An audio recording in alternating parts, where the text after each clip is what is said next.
الشعب الصحراوي المتواجد في ثلث ارباع المنطقه الصحراء الغربيه التي يسيطر عليها المغرب، فهم يتعرضون للاضطهاد يوميا. من بينها وهنا اللي يدفع بالازمه الكركرات. الكركرات هنايا راهو يسيطر عليها المغرب. هنا كانوا مواطنين صحراويين انتفضوا في وقفه احتجاجيه سلميه، يعني كانوا سلميين ما عندهم لا سلاح لا.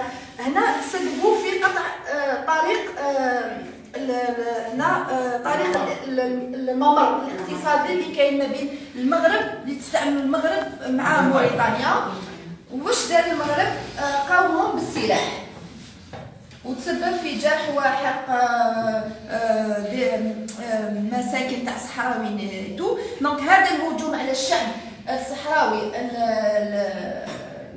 بدون سلاح هو اللي عاود خلق الازمه هذه، وين جبهه البوليزاريو اضطرت الى التدخل والرد على هذا الهجوم على المواطنين العزل الصحراويين العزل، وانه ما قدروش يفرقوا شكون هو اللي عنده الحق انه يقرر المصير من هذا الشعب، لانه هذه المنطقه محتله من طرف المغرب ومن طرف افراد يعني نتيجه الزحف اللي قامت به المغرب.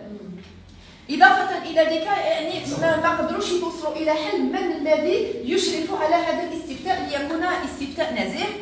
دونك المفروض اجبنا على السؤال زياده.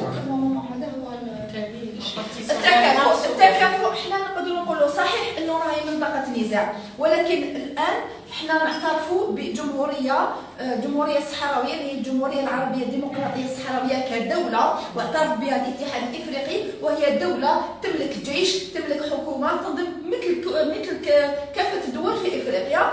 دونك عندها وزاره الدفاع ديالها وعندها الجيش تاعها، يعني حتى ولا كانت تعتبر دوله ضعيفه ولكن المقاومه عندها حق في المقاومه والسياده كامله